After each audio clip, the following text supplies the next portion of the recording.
모세는 산에 몇 번 올랐는가? 뭐 답이야 뭐 쉽죠. 8번에 올랐죠. 예.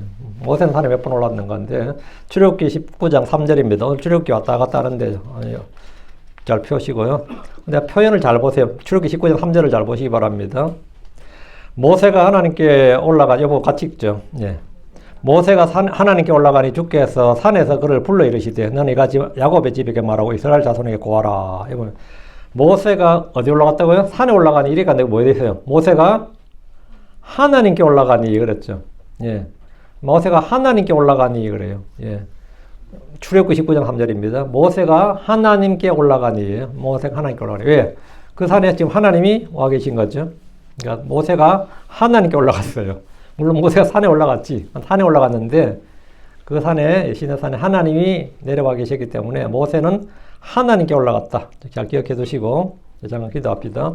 위대하시고 거룩하신 주 하나님 감사합니다. 하나님 이 시간 주의 영을 충만케 하셔서 기록된 말씀 주님의 영감으로 또 하나님의 예언자들과 사도들이 또 영감으로 하나님의 감동을 받아서 말씀하고 기록한 이 성경 기록들을 저희 가운데 열어주시고 또 저희 눈이 이것을 볼 수 있게 해주시고 깨닫게 하시길 간구합니다. 전능자주 하나님 이 시간을 복주시고 은혜를 넘치게 하셔서 듣는 모든 혼들이 말씀을 잘 받고 잘 깨닫고 또 이 말씀을 마음에 잘 간직할 수 있도록 해주시옵소서. 그래야 말씀을 듣는 모든 혼들이 하나님의 말씀으로 유익을 얻게 하여 주시옵소서. 그리고 말씀을 통해 힘을 얻게 하시고 새 힘을 또 마음의 위로를 받게 하시고 삶의 변화를 받게 하시고 또 깨닫는 모든 그런 일련의 역사들이 주님으로 말미암아 있게 하시기를 간구합니다. 이 시간을 어느 시간보다 은혜롭고 복된 시간이 되게 해주십시오. 감사드립니다. 주의 성기도 합니다. 아멘.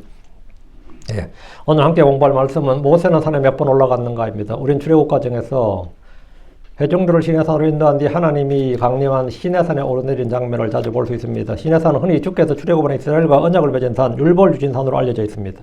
이 산은 아라비아에 있는 시내산으로 결코 이집트 땅인 시나이 반도에 있지 않습니다. 시내산 어디 있다고요? 아라비아에 있는 시내산입니다. 아라비아가 어디죠? 사우디아라비아라고. 지금 아라비아 이름이 사우디아라비아는 사우디 앞에 사우디는 필요 없는 말입니다. 그냥 아라비아예요.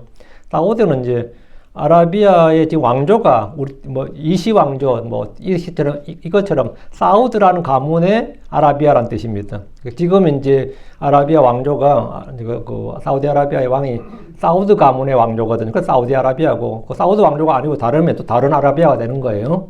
그래서 지금 아라비아인데 아라비아에 있는 시내산이니까 지금은 치면 이제 사우디아라비아에 있는 시내산이 말이죠. 아라비아에 있는 시내산으로 결코 이집트 땅인 시나이 반도 있지 않습니다. 시나이 반도는 이집트 땅이에요.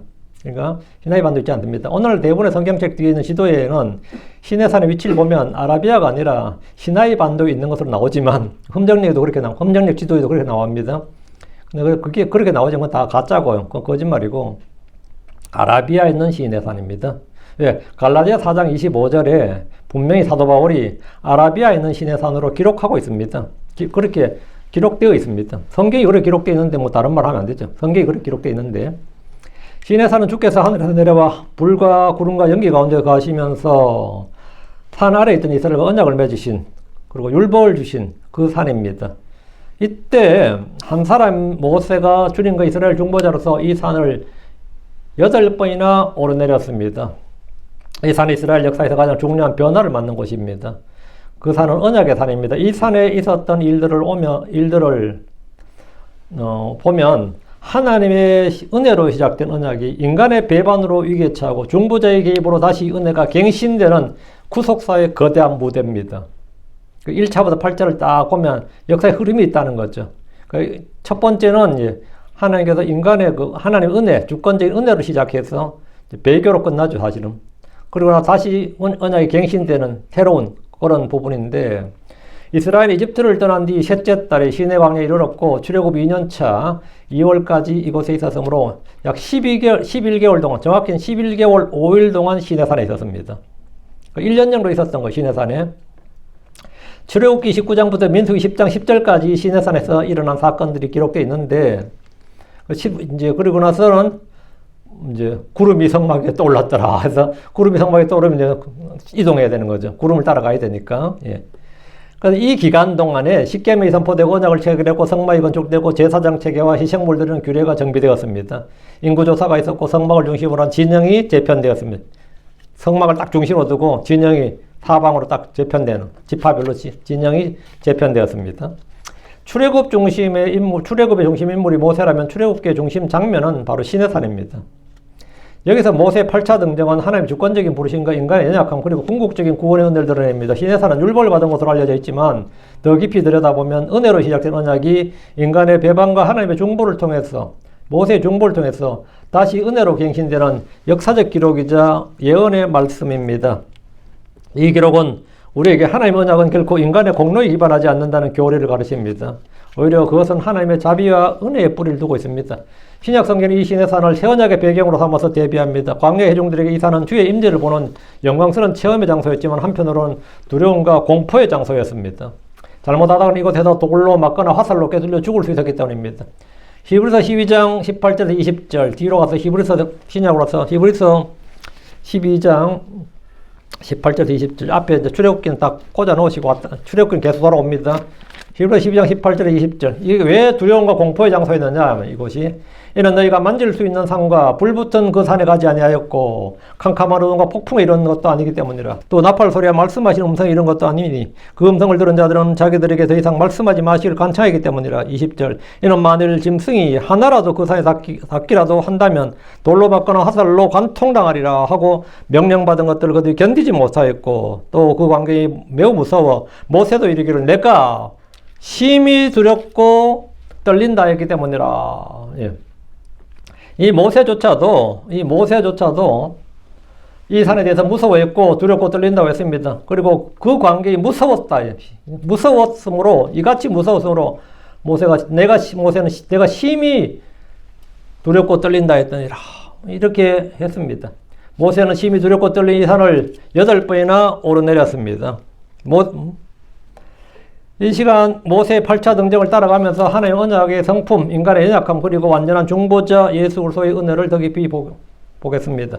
일단 산에 오른 전체 계율을 제시합니다. 모세 1차, 2차, 1차, 2차 등정은 언약을 제안하시고 응답을 이끌어내신 하나님입니다. 1차에 하나님께서 언약을 제안하시고 또 응답을 가지고 2차는 모세가 백성의 소식을 가지고 올라가는 거죠. 하나님께서 말씀하시면 그것을 모세는 하나님 걸 받아 백성에게 전달하고 백성의 응답을 하나님께 올라가고 1차 올라갔다가 내려갔다 다시 올라가야 되고 또 말씀 받으면 내려와서 백성이 전하고 백성이 말을 하나님께 다시 전하고 거기 왔다 갔다 하니까 이제 8번인데 1차, 2차 등장은 언약의 1차, 2차에 그 산에 올랐다는 등정이라는 건 산에 오른다는 말입니다. 1차, 2차에 산에 오른 것은 언약을 제안하시고 응답을 이끌어내신 하나님. 세 번째, 네 번째 산에 오른 것은 거룩한 경계와 율법의 선포입니다. 5차, 6차는 피의 언약과 성막의 계시입니다.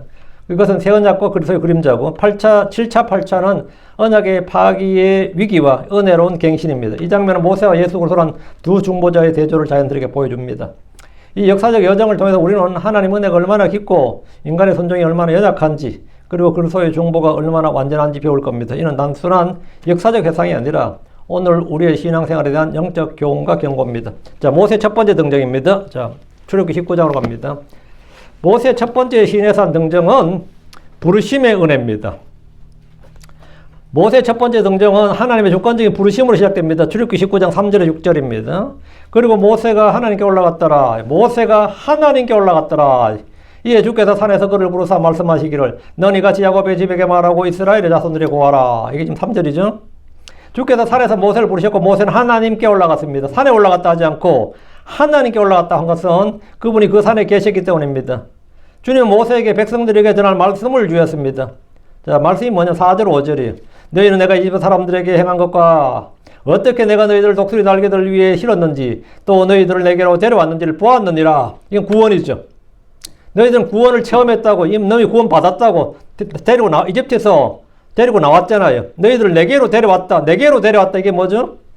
주님이 이 길로 시내산으로 데려왔는데 모세는 시내산에 올라간 것을 하나님께 올라갔다라고 이집트에서 나와서 시내산에 온 이스라엘을 뭐라는 거죠? 내게로 왔다잖아요. 시내산으로 왔느니라 그러지 않고 내게로 왔느니라 그러잖아요. 주님께 왔다고. 너희들을 내게로 데려왔는지를 보았느니라. 주님께로 오는 거 이게 뭐죠? 구원입니다. 첫 번째 등정은 구원의 은혜라고. 그러므로 이제 만일 너희가 참으로 내 목소리를 순종하려고 내 언약을 지키면 그때 너희는 내게 모든 백성들보다 뛰어난 특별한 보물이 되리라. 이는 온 땅이 내 것이기 때문이라. 6절 또 너희는 내게 제사장들의 왕국이 될 것이요 또 거룩한 민족이 되리라. 이것들이 내가 이스라엘 자손들의 구할 말들이니라. 그러니까 구원받은 백성이 하나님과 언약을 맺고 하나님의 뜻대로 살면 그건 뭐가 된다? 예.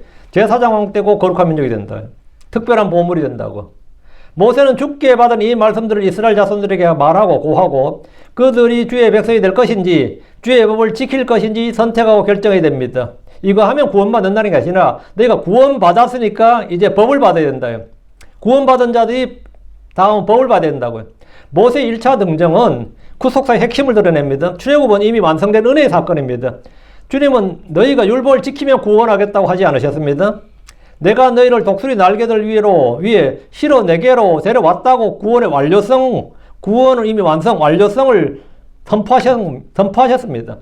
이것은 기독교 신앙의 대원칙입니다. 순종해서 구원받는 것이 아니라 구원받았기에 순종하는 겁니다. 율법이 주어지기 전에 6월절 어린 양의 피와 홍해를 가르는 권능으로 그들이 이미 구속되었습니다. 하나님 이스라엘을 이집트에서 구원하신 후에야 언약과 계명을 제안하십니다. 순서가 중요합니다. 이집트에서 어린 양의 피로 구원받았습니다. 그렇죠? 그리고 홍해를 건넜어요. 그게 침례죠. 그들은 구름과 물 가운데 침례 받았다. 구름과 바다 가운데 모세에게 침례를 받았다. 그러세요. 그리고 와서 이제 구원받았어요. 이제 하나님께 왔습니다. 지금 하나님께 온 상태에서 율법을 제시하는 겁니다. 이 율법을 제시하고 너희가 지킬 것인가 안 지킬 것인가 선택은 너희가 알아 이거예요. 하나님께서 강제로 지킨다가 아니라 안 지키면 다 죽어 이게 아니고 너희들 지킬지 말지를 이날 선택하라고요. 선택하라고. 그 율법을 제시하고 순종이지 다음 순종 그건 이제 그들의 의무고요. 반대로 순종을 해야 구원받는다는 게 아닙니다. 이스라엘이 이집트에서 아무런 율법도 받지 않았고 율법 준수를 통해 구원받은 것이 아닙니다. 그들은 은혜로 구원받았고 홍해를 건넜고 이곳 시내산에 와서 비로소 주의 법을 받았습니다. 율법은 구원을 위해 주신 것이 아니라 구원받은 백성들에게 삶의 방식으로 주신 겁니다. 율법은 구원하고 상관없습니다. 삶의 방식으로 주신 거예요. 우리 모두 믿음으로 말미암아 은혜로 구원받았습니다. 이 구원은 우리 자신에 난 것이 아니라 하나님의 선물이고 행위에서 난 것이 아니기에 아무도 자랑하지 못합니다. 명령, 율법은 은혜 받은 성도가 하나님 뜻대로 살도록 주신 것입니다. 그리스도의 법이란 건 뭐냐요? 너희가 서로 사랑하라. 내가 너희를 사랑하시 너희도 서로 사랑하라. 이건 뭐냐? 내 이웃을 내 자신과 사랑하라. 이 그리스도의 명령, 이 명령을 지키라. 이건 뭐냐? 이건 구원받기 위해서가 아닙니다. 구원받은 사람에게 주신 겁니다. 구원받은 사람에게. 예. 구원받은 사람들이 하나님의 방식, 하나님의 뜻대로 하늘에 행할 방식이 뭐냐? 그거라고요. 율법은 하늘에 행할 방식이다. 이거예요. 하늘에 행할 방식이다. 시내산 언약은 하나님의 일방적인 은혜로 시작됩니다. 크리스천들로서 우리는 이미 어린 양의 피로 구원받았고 구속되었습니다.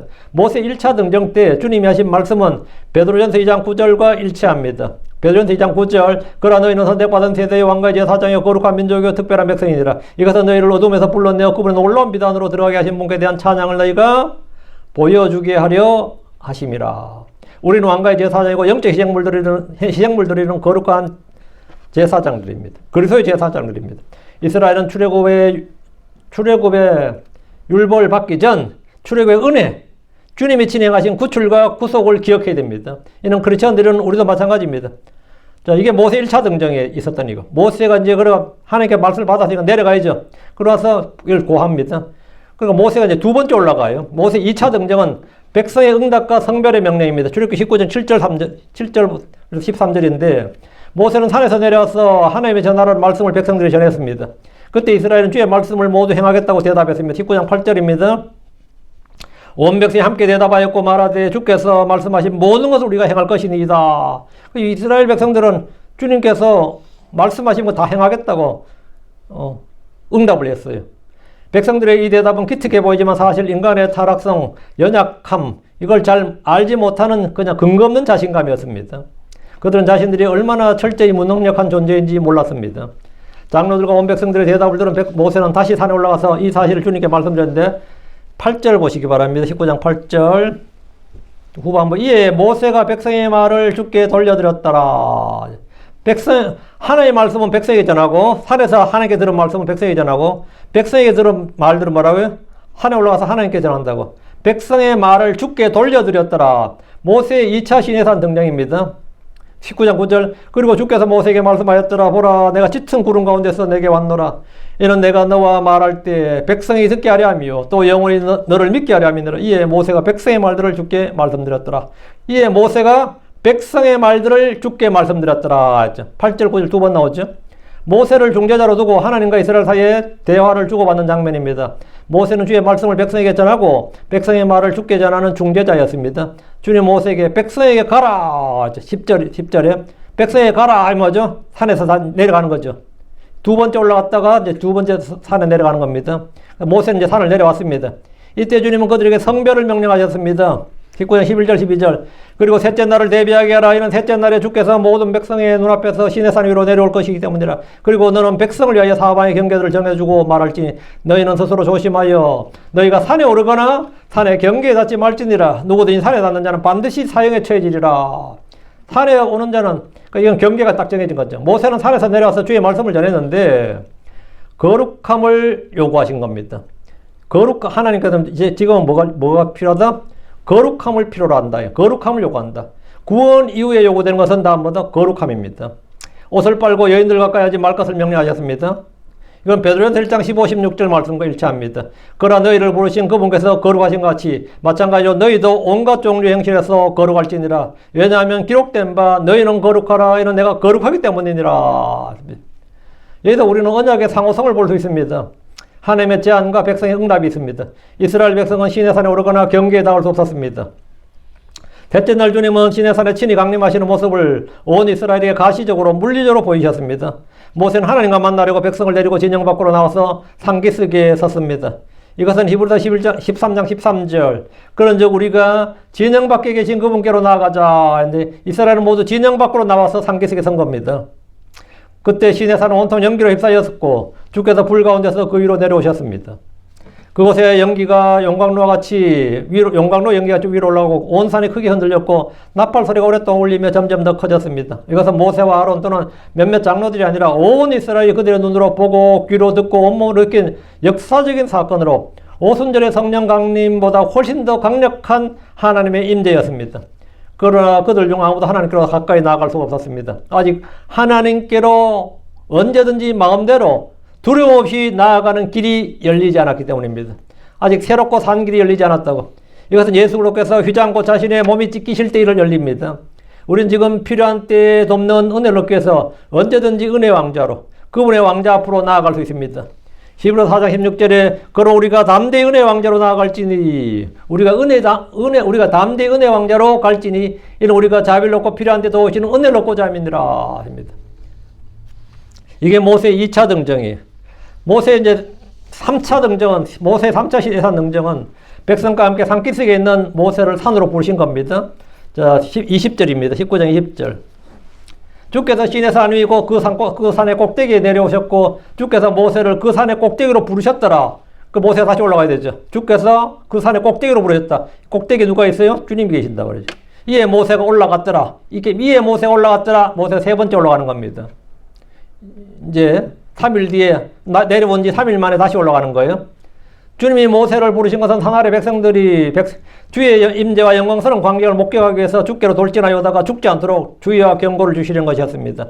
이것은 거룩의 경계를 정하는 것이었고 죄인과 하나님 사이의 거리를 보여줍니다. 거룩하신 하나님과 죄인들 사이에는 닿을 수 없는 거리, 분리벽이 있습니다. 오직 중보자 모세만이 산에 오를 수 있었습니다. 시내산은 주님이 친히 내려오신 산이지만 백성들에게는 접근 금지, 접촉 불가의 산이었습니다. 터치는 되는데 산이라는 것이 물리적으로 내가 닿을 수는 있는데 올라가지를 못하는 거죠. 신약성경에서 이 장면을 말하는데 그게 바로 히브리서 12장 18절 21절에 이는 너희가 만질 수 있는 산과 이 만질 수 있는 산이 말이 터치할 수 있는 산이라고 하죠. 만질 수 있는 산과 불 붙은 그 산에 가지 아니하였고 주님 못 오게 하니까요. 캄캄함과 어둠과 폭풍이 이런 것도 아니기 때문이라 그리고 나팔 소리와 말씀들의 음성에 이르지도 아니하였느니라. 그 음성을 들은 자들은 더 이상 그들에게 말씀하지 마시기를 간청하였느니라. 자기들에게 말씀하지 마시고 간청하였느니라. 20절 이는 그들이 명령을 받은 것을 견디지 못하였기 때문이니 그리고 만일 짐승 한 마리라도 그 사이에 닿으면 그것은 돌로 맞거나 화살로 꿰뚫리리라. 그리고 그 광경이 이같이 무서워서로 모세는 내가 심히 두렵고 떨린다 하였느니라. 눈에 보이고 손에 닿는 산이지만 그들은 주님이 계신 동안 접근 불가였습니다. 그러나 성육신하신 예수를 hold 보십시오. 그분은 친히 제자 셋을 데리고 산으로 올라가셨고 영광 가운데 변화된 모습을 보이셨습니다. 베드로와 야고보와 요한은 변화되신 주 예수님 즉 하나님을 보았지만 죽지 않았습니다. 구약에서 사람들은 하나님을 보았을 때 심지어 주의 천사를 보았을 때 그 주의 천사가 하나님이라는 사실을 딱 깨닫는 순간 전부 다 하는 말이 내가 하늘을 보았으니 죽게 되었도다. 이렇게 다 말합니다. 다 그렇게 말해요. 하늘을 보면 죽습니다. 구약에서 사람이 하늘을 보면 죽어요. 예언자 이사야도 이 현시 중에 비전 가운데서 하늘을 봤는데 자신이 죽게 되었다고 그랬어요. 이사 6장 5절에 보면 그때 내가 말하되 내게 화로다 이는 내가 멸망하게 되었음이라 이는 내가 입술이 부정한 사람이었다 내가 부정한 입술을 가진 백성 가운데 거함이라 이는 나의 눈이 망군의 주를 보았음이라. 내가 하나님 봤으니까 나 죽게 되었다. 나 멸망하게 되었다는 거예요. 주의 천사를 본 사람들도 그분이 하나님 것을 알게 될 때 죽게 되었다고 두려워합니다. 그러나 이제 우리는 주 앞에 나아가는데 아무런 분리벽이 없고 그분의 육체 안에서 원수되게 하는 것, 즉 규례들에 수록된 명령들의 율법을 폐하셨습니다. 에베소서 2장 14절 16절 이는 그분께서 우리 합평이 시대 보니라 그분께서 둘을 하나로 만드사 우리 사이에 중간 분리벽을 해놓으셨으며 또 그분의 육체 안에서 원수되게 하는 것을 폐하셨으니 즉 규례들에 수록된 명령들의 율법이라 이것은 그분 안에서 이 둘을 한 세사로 만들므로써 화평을 이루려 하시며 또 그분께서 십자가로 둘을 한 몸 안에서 하나님과 화해하게 하셨으니 십자가로 그 원수되게 하는 것을 죽이셨느니라. 그래서 이제 분리벽이 없어진 거죠. 3차 때 이게 경계를 지었단 말이에요. 산 아래 경계를 딱 지었는데 이 경계가 이제 사라진 겁니다. 우리는 주를 보면 죽는 것이 아니라 얼굴을 마주하여 보게 될 겁니다. 지금 우리는 모두 가리지 않는 얼굴로 거울을 보는 같이 주의 영광을 바라보며 그분과 같은 형상으로 변화됩니다. 고린도서 3장 18절에 그러나 우리는 모두 가리지 않는 얼굴로 거울을 보는 같이 주의 영광을 바라보며 우리가 거울을 볼 때 우리 거울 보잖아요. 거울을 보는 같이 주의 영광을 바라본다고요. 같은 형상으로 영광에서 영광이 이르도록 변화되리니 이것은 곧 주의 영으로 말미암은 것이니라. 이게 3차 등정이었고요. 모세 네 번째 시내산 등정은 주께서 산에서 온 회중들에게 십계명을 선포해 주신 후에입니다. 20장 21절이에요. 20장으로 가서 21절로 갑니다. 단기석에 있던 백성들은 두려움으로 인해 산에서 이동해서 점점 멀어졌습니다. 산 아래 있다가 산에 점점 가까워지는 게 아니라 백성들은 이 십계명의 말씀을 막 산에서 하늘에서 막 선포될 때 음성이 막 이 나팔 소리가 불같은 음성이 막 선포되니까 두려우니까 점점 뒤로 물러나는 겁니다. 그들은 천둥들과 번개들과 나팔 소리와 연기나는 산을 보자 그들이 이동해서 멀리 섰습니다. 20장 18절이죠. 주의 큰 음성이 너무나 두렵고 떨렸기 때문입니다. 그래서 모세에게 19절에 보면 당신이 우리에게 말씀하셔도 우리가 듣겠나이다. 그러나 하나님께서 우리에게 말씀하지 말게 하시어 우리가 죽지 않게 하소서 이러면서 하나님 직접 우리에게 말씀하지 말고 모세가 가서 듣고 와라고. 우리 직접 말하면 우리 죽겠다고. 그들은 견디지를 못했습니다. 모세는 그런 백성에게 20절 두려워하지 말라 이는 하나님께서 너희를 시험하려고 오셨기 때문에 그분의 두려움이 너희 얼굴 앞에 있게 하여 너희가 죄를 짓지 않게 하심이니라. 왜 이렇게 두렵고 떨리느냐 하면 너희가 죄를 짓지 않도록 하려고 주님 그의 두려움을 너희 얼굴 앞에 뒀다 이거예요. 그렇지만 그들은 멀리 떨어져 섰습니다. 주의 음성으로 선포되는 그분의 말씀을 견딜 수 없었기 때문입니다. 그래서 그러나 모세는 주께 가까이 갔습니다. 21절 이에 백성은 멀리 떨어져 섰고 모세는 하나님께서 계시는 짙은 어두움으로 가까이 갔더라. 백성들은 점점 주님과 멀어지고 있죠. 근데 모세는 뭐라고요? 하나님께 가까이 갔다고요.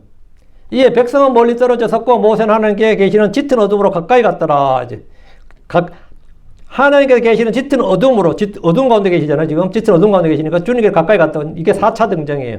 네 번째 올라간 거죠. 이제 시내산 네 번째 올라갔다 이 말입니다. 하나님께서 계시는 짙은 어둠이란 시내산 정상을 말하는데 모세가 네 번째로 시내산에 올라갔습니다.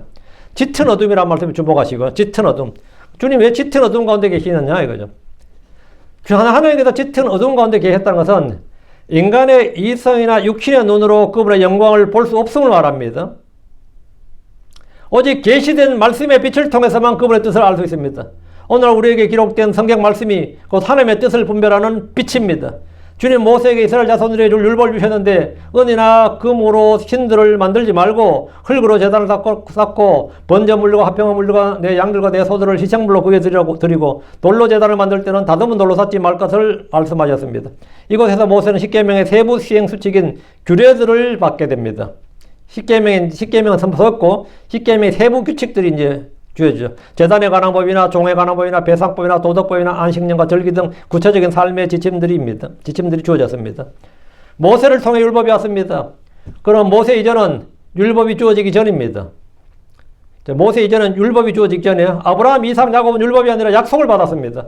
율법이 온 후로 이스라엘 율법 아래에 있었고 율법을 통해 죄를 깨닫고 율법이 그들을 그리스도께로 인도하는 훈육 선생이 되었습니다. 율법이 오기 전과 후가 있듯이 믿음이 오기 전과 후가 있습니다. 갈라디아서 3장으로 갑니다. 23절에서 25절. 약속을 받은 지 430년 뒤에 율법이 왔고 율법을 받은 뒤에 약 1500년 뒤에 믿음이 왔습니다. 갈라디아 3장 23절 그게 언더라인. 그러나 믿음이 오기 전에 여기 언더라인 쫙. 그러나 믿음이 오기 전 있죠. 믿음이 오기 전이란 말이 무슨 말이에요? 구약은 믿음이 오기 전이라고요. 믿음이 오기 전 우리는 율법 아래 붙잡혀서 나중에 계시될 믿음에 이르기까지 갇혀 있었느니라. 여기 나중에 계시될 믿음 여기 언더라인 쫙. 믿음이 오기 전 나중에 계시될 믿음. 믿음이 오기 전 언제죠? 예수님이 오기 전 이 말입니다. 예수님이 믿음의 창시자고 완성자입니다. 믿음의 주시라고요. 믿음이 오기 전이란 말은 믿음의 창시자가 오기 전 이 말입니다. 복음이 계시되 복음에는 하나님의 의가 계시됐다 그랬죠. 그래서 믿음에서 믿음에 이르기까지라 그랬는데 믿음이 오기 전 나중에 계시될 믿음 나중에 언젠데요? 예수님이 계시됐다. 성육신 하셨다고. 나중에 계시될 믿음에 이르기까지 갇혀 있었느니라. 구약의 성도들은 이스라엘은 말이야. 약 1500년 동안 믿음이 오기 전에 살았고 나중에 계실 믿음에까지 율법 아래에 있었다고. 율법에 갇혀 있었다고. 묶여 있었다고. 24절. 그러나 율법은 우리를 그리스도께로 인도하는 훈육 선생이었으니 이것은 우리가 믿음으로 옳게 인정받게 하려 합니다. 25절. 여기도 언더라인. 그러나 믿음이 온 뒤로 23절은 뭐래서 믿음이 오기 전이라 그랬죠. 25절은 뭐라고? 믿음이 온 뒤로. 믿음이 온 뒤로 이건 신약이죠. 믿음이 온 뒤로 우리는 더 이상 훈육 선생 아래 있지 아니하도다. 우리는 믿음이 온 뒤죠. 율법 아래 있지 않는 겁니다. 그 약속이 먼저 주어졌고 조상들의 약속이 주어졌고 율법이 주어졌고 지금은 믿음이 주어졌다. 그러니까 믿음이 오기 전 믿음이 온 후란 말씀에 주목. 우리는 율법 아래 있지 않습니다. 율법은 구원을 위한 것이 아니라 구원받은 사람들의 삶을 위한 것이라고 했어요. 믿음은 율법을 굳게 세우고 성령은 우리 안에서 율법의 의가 이루어지게 합니다. 그러니까 믿음이 온 후로 우리가 살죠. 그 구약은 믿음이 오기 전이라고 그랬죠. 나중에 계시될 믿음이라고 했어요. 예, 나중에 계시될 믿음. 그런데 구약에서 신약처럼 믿음으로 구원받았다 그러면 그건 말이 안 되는 거죠. 믿음이 오기도 전인데 무슨 믿음으로 구원받아요? 응? 은혜로 구원받았지. 그래서 구원받아서 약속의 말씀, 다음 율법의 말씀, 다음 믿음의 말씀인데 우리가 선포한 게 믿음의 말씀입니다. 오케이. 자, 다섯째. 모세가 시내산을 5번째 올라갔어요. 이거 뭐냐? 율법을 책으로 기록하기 전입니다. 이때는 모세 혼자가 아니라 아론과 나답과 아비와 70명의 장로들까지 함께 올라가서 경배했습니다. 24장으로 갑니다. 출애굽기 24장 1절. 옆에 4하고 적어놔요. 이제 이게 4차 등정이라고. 이거는 5차 등정이네. 24장. 모세가 시내산을 등장한 5번째. 이때는 단체로 올라갔어요. 24장 1절입니다. 24장 1절. 예. 또 그분께서 모세에게 말씀하였더라. 너는 아론과 나답과 아비와 이스라엘의 장로 70명과 함께 주에게로 올라와 멀리서 경배하라. 시내산으로 올라와. 이래 안 되고 뭐라 했어요? 주에게로 올라와. 이래 됐죠. 주에게로 올라와. 항상 이래 돼 있어요. 주님께로 오는 겁니다. 주에게로 올라와 멀리서 경배하라. 아론과 나답과 아비와 70인 장로는 산에 올라갔지만 멀리서 경배했고 모세만 홀로 주님께 가까이 갔습니다. 24장 2절. 그리고 모세만 홀로 주께로 가까이 나올지니라. 모세만 홀로 주께 가까이 나올지니라. 그러나 그들은 가까이 나오지 말며 백성은 또한 그와 함께 올라오지 말지니라. 모세만 올라온 거예요. 모세만 중보자죠. 우리 하늘에 올라간 것도 주님께서 성찬할 때도 주님만 올라가셨어요. 사도들은 안 올라갔습니다. 예. 모세만 올라간 거예요. 주께로 가까이 나오래. 이때 주님은 율법의 모든 말씀들을 말씀해 주었습니다. 모세는 산에서 주의 말씀을 받아서 백성에게 말해줬고 백성들은 다시 한번 주의 모든 말씀들을 행하겠다고 약속했습니다. 그게 24장 3절이에요. 그리고 모세가 와서 주의 모든 말씀들과 판단의 모든 법도들을 백성에게 말하였다. 이게 온 백성이 한 목소리로 응답하여 주께서 하신 모든 말씀 우리가 행하리다 하였더라. 한 번 더 확증을 하는 거죠. 모세는 주께 받은 말씀을 말해준 뒤에 그것을 모두 기록했습니다. 그리고 아침에 일찍 일어나서 산 밑에 제단을 쌓고 12기둥을 세웠습니다. 24장 4절. 모세는 언약의 피를 취해서 대야들에 담아서 피의 절반은 제단 위에 뿌렸습니다. 24장 6절입니다. 그리고 기록한 언약의 책을 가져다가 백성이 듣는 데서 읽었습니다. 낭독을 했어요. 이에 백성들은 뭐랬느냐? 24장 6절에 주께서 말씀하신 모든 걸 우리가 행하고 순종하리다. 율법책을 낭독하니까 듣고 나서 우리가 행하겠다고 약속했어요. 모세는 남은 절반의 피를 취해서 그것을 백성 위에 뿌리면서 24장 8절 보라 이것은 주께서 이 모든 말씀들에 관하여 너희와 맺은 언약의 피로다. 언약의 피 언더라인. 언약의 피로다. 피로 이제 언약이 체결된 겁니다. 예수님께서 십자가의 구속의 피로 언약을 체결한 거죠. 새 구속의 언약의 피라고, 새 언약의 피라고요. 이러다 다시 한번 언약이 체결되었습니다. 이전에는 구두 언약이었어요. 오롤로, 말로 서로 지키리이다 하고 구두 언약이었는데 이번에는 피로 맺은 언약이었습니다. 이 피는 언약을 확증하고 인준합니다. 이 피는 예수님께서 마태복음 26장 28절에 이는 이것이 나의 피이고 새 구속 언약의 피이기 때문에 이 피는 죄들의 사면을 위하여 많은 사람 위에 흘려지는 것이니라. 이 말씀의 예표입니다. 시내산에서 모세가 뿌린 피는 골고다, 갈보리의 피를 예표합니다. 피는 속죄의 필수입니다. 레위기 17장 11절에 이는 육체의 생명의 피에 있기 때문에 이에 내가 그것을 너에게 주어 제단 위에 뿌려 너희 혼들을 위해 속죄하게 하였나니 이는 피가 혼을 위해 속죄를 이루기 때문이라. 율법 9장 22절 그리고 율법에 의해 거의 모든 것들이 피로서 깨끗하게 되었나니 피를 흘림이 없이는 사면이 없느니라. 피 흘림이 없이는 사면이 없다. 구약과 마찬가지로 새 언약도 피로 세워졌습니다. 예수님의 피로 죄가 사면되고 깨끗해지고 제거되었습니다. 피 언약이 체결된 뒤에 부름받았던 사람들이 말씀하신 대로 산에 올라갔습니다. 그게 24장 9절 10절입니다. 올라오라 말씀이고 실제 산에 올라간 건 9절 10절에서 올라갔죠. 모세와 아론과 나답과 아비후 그리고 이스라엘 장로들 70명이 산에 올랐고 그들은 하나님을 보았습니다. 그래서 하나님을 봤다 이 말은 하나님의 얼굴을 봤다, 본체를 봤다는 것이 아니라 하나님의 영광을 봤다는 겁니다. 이스라엘 자손들의 귀족들로 하나님을 보고 마셨습니다. 24장 11절이죠. 이스라엘 자손들의 귀족들이 하나님을 보고 마셨다. 이 보고 마셨다. 주님과 언약이 체결되고 나서 다 뭐죠? 만찬인 거죠. 예수님 만찬도 마찬가지입니다. 제자들과 피 언약을 체결하고 나서 먹고 마셨다고. 6월절 밤에 6월절 전날 밤에 먹고 마셨어요.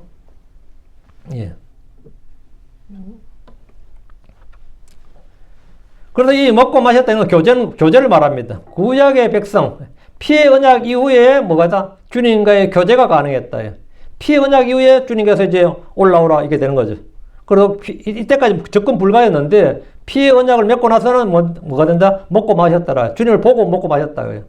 구약의 백성이 짐승의 피를 통해 하나님과 언약을 맺고 그분을 뵙고 먹고 마셨다면 신약의 이 성도들 크리스천들은 예수의 피를 통해 하나님과 화목하게 되고 주의 만찬을 통해 그분과 함께 연합합니다.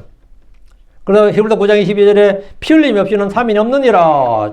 우리의 예배와 교제가 가능한 유일한 근거는 예수님의 피입니다. 이 피가 우리 양심에 뿌려질 때 우리는 비로소 살아계신 하나님을 섬길 수 있습니다. 그래서 이게 모세 올라간 5번째 시내산 올라갔을 때 모세 6번째 시내산 등정은 주께서 돌판들과 율법들과 명령들 주시고 성막의 양식을 보여주시려고 패턴을 보여주시는 거죠. 성막을 이렇게 지어라. 하늘에서 블루프린트를 보여주시는 거예요. 산에서. 이건 하늘의 모형, 하늘의 양식이었다고. 모세에게 돌판도 주시고 율법들과 명령들 주시고 성막의 양식을 보여주시려고 다시 호출하셨어요. 산에 부르셨어요. 24장 12절입니다. 그리고 주께서 모세에게 말씀하셨더라. 산에 올라와 내게로 와서 거기 있으라. 산에 올라와 내게로 왔어. 산에 지금 누가 예수님 하나님 계시잖아요. 산에 올라와 내게로 와서 거기 있으라. 그리하면 내가 내게 거룩한 돌판들과 율법과 명령들을 주리라. 이번엔 받으러 오라는 거예요. 받으러. 이것은 내가 그것들을 가르치게 하려 함이니라. 이에 모세가 그의 사역자 여호수아가 일어났고 모세가 하나님의 산으로 올라갔습니다. 24장 13절에 올라갔어요. 올라오라고 하는 올라가는 거죠. 이때 모세는 40일 동안 그 산에 있었고 주님은 성막 제작에 대한 명령을 내리셨습니다. 성막은 모세가 산에서 본 양식대로 만들어야 됩니다. 이것은 히브리서 8장 5절에 따르면 하늘에 있는 것들의 본보기와 그림자라고 합니다. 히브리서 8장 5절 모세가 본 게 나와요. 이 제사장들은 하늘에 있는 것들의 본보기와 그림자를 섬기나니 모세가 성막을 만들려 할 때 하나님께 권고받은 바와 같으니라. 이는 보라 그분께서 말씀하시되 너는 산에서 내게 보여준 양식에 따라 모든 것들을 만들라. 이렇게 산에서 보여준 양식에 따라 산에서 내가 내게 보여준 양식에 따라 하나님께서 뭐예요? 산에서 모세에게 뭔가를 보여주셨다 이거죠. 보여주셨다 이거요. 그게 뭐 성막의 모형을 보여주시고 그대로 만들라고요. 이것들은 장착을 좋은 것들의 그림자였습니다. 성소의 구조는 구원의 길을 상징합니다. 아론의 대제사장은 멜기세덱 계통의 그리스도를 예표합니다. 성막은 육신을 입고 사람이 되신 예수님을 말씀이신 예수님을 예표합니다. 주님은 성막 제작에 대해 매우 상세하게 지시하셨습니다. 그리고 레위 제사장 체계를 세우셨습니다. 그리고 희생은 물들이는 방법을 말씀해 주셨습니다. 모세 율법의 대부분을 차지한 핵심 내용이 모두 6번째 등정, 6번째 산에 올랐을 때 주님이 말씀해 주신 겁니다. 이때 이제 우리가 이 모세오경에 기록된 대부분 이때 모세율법의 핵심은 다 여기서 나온 거예요. 그 전에도 주님께서 말씀해 주시고 뭐 책에 기록도 하고 언약도 맺고 있는데 자세한 내용은 6번째에 다 나와요. 모세는 산에서 주님과 대화를 마치고 이제 두 돌판을 받았습니다. 출애굽기 31장 쫙 넘어가면 이 내용이 6번째 내용이 얼마나 긴지 출애굽기 31장까지 가는 거죠. 31장 18절.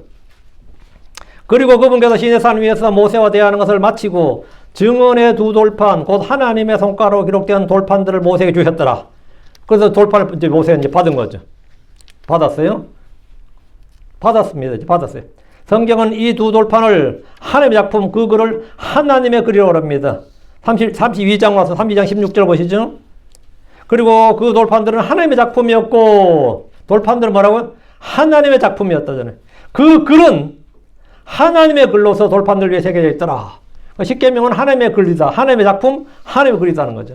산에서 주님과 모세와의 대화, 율법의 제정이 있을 때 이때 산 아래에서 백성들은 금송아지를 만들었습니다. 이게 모세가 6번째 산에 올라갔을 때의 이야기예요. 모세가 6번째 산에 올라갔을 때 산에서는 엄청난 일들이 지금 발생하고 있는데 하나님과 모세가 가르치는 게 굉장히 많았어요. 그 율법의 거의 모든 것이 그때 이루어지고 있었는데 그때 백성들은 모세가 산에 올라가서 전에는 올라갔다 금방 내려왔잖아요. 길어봐야 뭐 하루 이틀 아니 올라갔다 그날 바로 내려오고 있는데 이번에 올라가더니 내려오질 않네. 이거 처음이었어요. 1, 2, 3, 4, 5차 이런 게 없었다고. 6차에서 너무 오래 있었던 거지. 40일이라는 것은 진짜 긴 거죠. 40일은. 근데 내가 40일 뒤에 온다고 미리 예고를 해놨으면 모르는데 이 그냥 올라가서 모세도 기한이 없었어요. 처음에는. 그냥 올라왔는데 40일 동안 안 내려오니까 산에서 이제 한참만 내려오니까 이제 문제가 터진 거죠.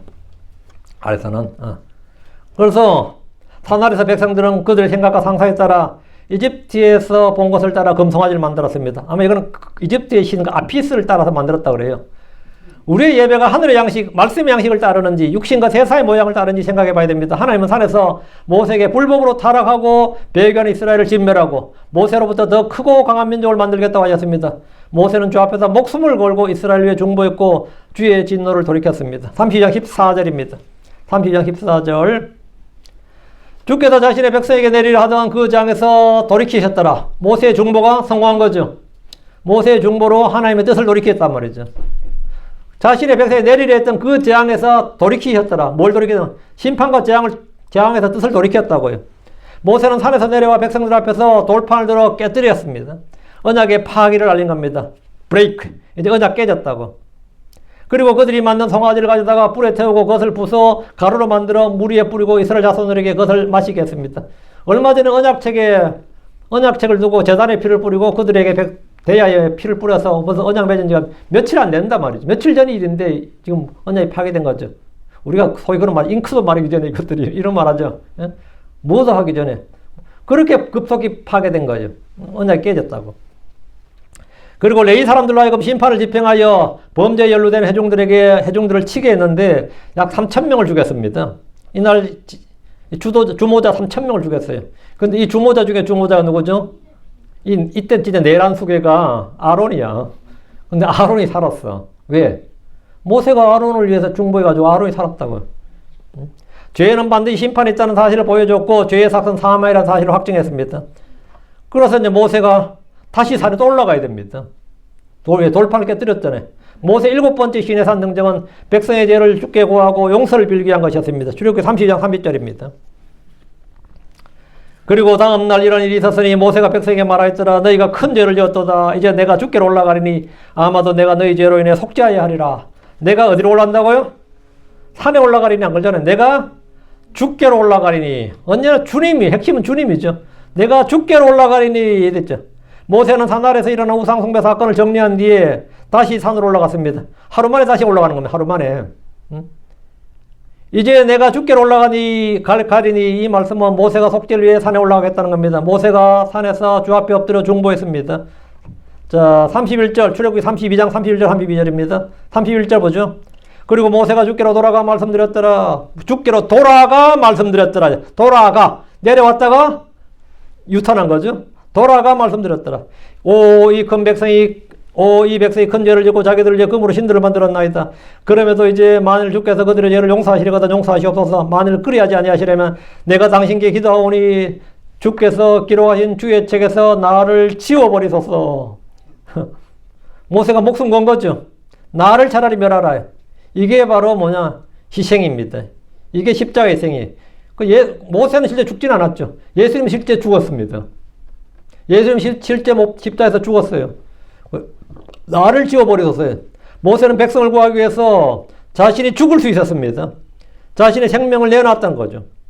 그는 자신의 생명을 내어놓았어요. 주 예수님은 실제로 자신의 몸, 자신의 피, 자신의 생명, 자신의 살과 피를 다 내어놓으셨습니다. 이사야 53장 11절 12절에 그가 자기 혼의 산고를 보고 만족하리라. 이는 그가 그들의 불법을 담당할 것이기 때문이라. 이는 그가 자기 혼을 쏟아부어 죽기까지 하며 범법자들과 함께 계시되었기 때문이라. 그는 많은 사람들의 죄를 담당하였으며 범법자들을 위해 중보하였느니라. 중보하였습니다. 바로 모세가 지금 모형이고 예수님은 실체가 된 거죠. 이게 모형과 실체예요. 모세의 중보로 이스라엘은 광야에서 멸망하지 않았습니다. 모세의 이런 중보는 우리의 중재자 예수 그리스도를 보여줍니다. 주님은 자신을 많은 사람의 대속물로 주셨습니다. 주님은 더 이상 이스라엘과 함께 가지 않겠다고 하셨으나 모세는 33장 15절 33장 15절 주께서 내 앞에서 나와 함께 가지 아니하시리거든 우리를 여기에서 올려보내지 마옵소서. 주님이 함께 하지 않는다면 우리도 움직이지 말게요. 우리도 가지 말게 해달라고. 주님이 없는 이스라엘은 아무것도 아니기 때문입니다. 주님이 없는 삶, 주님이 없는 사람, 주님이 없는 인생, 그건 아무것도 아니다. 우리 이스라엘처럼 언약을 깨뜨린 자들이지만 우리에게는 모세보다 더 위대하신 중보자 예수님이 계시기에 소망이 있습니다. 또한 우리도 이 시대의 죄악을 보며 잃어버린 혼들 위해서 모세와 같은 심정, 이 모세와 같은 심정은 목자의 심정이라고 하죠. 잃어버린 자들에 대한 이 마음, 이걸로 성경에서는 너희가 이 마음을 품을지니고 그리스도 예수 안에 있는 생각이라. 이게 바로 그리스도의 마음입니다. Let this mind be in you 할 때 this mind 이게 뭔데? Which is in Christ. 그리스도 예수 안에 있는 마음. 이 마음을 품으라고요. 이 마음을 품으라고. 이것이 바로 이 목자의 심정이고 그리스도의 마음인 거죠. 그리고 나서 이제 또 40일간 모세가 했죠. 그 여섯 번째 산에서는 율법을 받는데 40일. 여섯 번째, 일곱 번째 올라가서는 속죄하느라고 40일. 모세가 여덟 번째 시내 산에 또 올라갔습니다. 여덟 번째 시내에서 등장하면 돌판이 깨졌으니까 이번 돌판 두 개를 다듬어서 주께로 가서 계약을 갱신하는 겁니다. 예, 갱신을 계약하는 거. 계약갱신이죠. 주님 모세에게 산으로 올라올 것을 명령하셨습니다. 출애굽기 34장입니다. 1절, 2절. 그리고 주께서 모세에게 말씀하였더라. 너는 처음 것과 같은 돌판 두 개를 깎아라. 내가 깨뜨린 처음 돌판들에 있던 말들을 내가 이 돌판들 위에 기록하리라. 그리고 아침에 준비하고 아침에 시내산으로 올라와 거기 산꼭대기에서 내 자신을 내게 보이라. 모세한테는 네 자신을 내게 보이라. 산꼭대기에서. 산에서 만나자. 산꼭대기에서 만나자 이거지. 모세는 주의 명령대로 돌판을 깎아서 아침 일찍 산으로 올라갔고 거기서 주님은 모세의 앞을 지나가시며 선포하셨습니다. 출애굽기 34장 6절 7절. 네. 주 하나님은 자비롭고 은혜롭고 오래 참고 선함과 진리가 풍성함으로 수천 대의 긍휼을 베풀며 불법과 범법과 죄를 용서하되 그것이 결코 죄 있는 자를 깨끗하게 하지는 아니할 것이요 아버지들의 불법을 자녀들 위해 또 자녀들의 자녀들 위해 3대와 4대 이르기까지 보응하느니라. 이에 모세는 급히 땅을 향해 머리를 숙여 경배했습니다. 주님은 산에서 말씀하신 후에 모세에게 너는 이 말들을 기억하라. 34장 21절 갑니다. 34장 21절. 너는 이 말들을 기록하라. 이 말들을 기록하라 하니까 뭐가 되는 거죠? 이게 성경이 되는 겁니다. 너는 이 말들을 기록하라. 이는 내가 이 말들의 뜻에 따라 너와 이스라엘과 언약을 맺었기 때문이라. 자, 여기 언더라인. 언약을 맺었기 때문이라. 깨어진 언약을 다시 뭐라고요? 언약이 갱신되었다고. 주의 명령으로 모세는 율법을 기록했고 이것이 모세의 율법책입니다. 이번에도 모세는 산에서 40일을 밤낮으로 거기 있었고 금식했습니다. 모세는 금식을 몇 번 한 거죠? 40일 금식을 3번 한 겁니다. 6차, 7차, 8차. 주께서 모세가 가져온 돌판들에 언약에 말씀드린 십계명을 기록하셨습니다. 이로써 깨어진 언약이 다시 갱신되었습니다. 언약은 하나님 이름 때문에 갱신됩니다. 첫 번째 돌판은 깨어졌지만 두 번째 돌판은 언약 안에 보존되었습니다. 첫 번째 돌판은 깨어졌고요. 두 번째 돌판은 보존되었다고. 이런 인간의 행위, 첫 언약은 실패했으나 한의 은혜와 중보로 말미암아 갱신된 언약, 새 언약은 영원함을 보여주는 겁니다. 그래서 예수 그리스도로 말미암아 우리의 새 구속 언약은 뭐다? 영원하다. 깨어지지 않는다. 보존된다. 모세가 산을 내려올 때 그의 얼굴에 피부가 빛났습니다. 이 8차 등대에서 내려올 때는 모세, 지금까지 7차까지 일이 없었는데 마지막에 내려올 때 얼굴에 뭐가 있어? 예, 광채가 빛났어. 얼굴이 빛났어. 출애굽기 34장 29절입니다. 그리고 이런 일이 있었으니 모세가 시내산에서 그 두 중간의 돌판을 모세의 손에 들고 내려올 때, 그의 손에 들고 내려올 때, 그가 그 산에 내려올 때, 예, 모세는 자기가 그분과 말한 동안에 자기 얼굴에 피부가 빛나고 있음을 알지 못하였더라. 아론과 이스라엘의 모든 자손들이 모세를 보았을 때 그의 얼굴에 피부가 빛나고 있었기에 사람들은 그에게 가까이 하기를 두려워했습니다. 3절에 나오죠. 모세의 얼굴에 있던 광채는 율법의 직분도 영광스러움을 보여줍니다. 그러면 하물며 복음의 직분은 얼마나 더 영광스러울 것이냐. 율법의 직분도 이렇게 영광스러우면 복음의 직분은 얼마나 더 영광스러우냐. 모세의 양손에는 양손에는 율법의 돌판이 있었지만 우리는 마음판에 새겨진 성령의 법이 있습니다. 모세가 마지막 시내산 등대에서 주를 뵙고 얼굴에 변화를 받았듯이 우리는 마지막 나팔 소리에 얼굴이 아니라 온몸이 영광스러운 변화를 맞습니다. 그날에 우리는 모두 하나님의 아들들로 나타납니다. 그래서 우리는 모세 1차 등정부터 8차 등정까지 보면 맥의 흐름이 있다는 걸 볼 수 있습니다. 흐름이 있다. 구속사의 흐름과 정확히 일치합니다. 그래서 여기서 8차 등정까지 하고는 시내산에서는 이제 다시 출발해 버렸으니까 이제 시내산도 오를 일은 없는 거죠.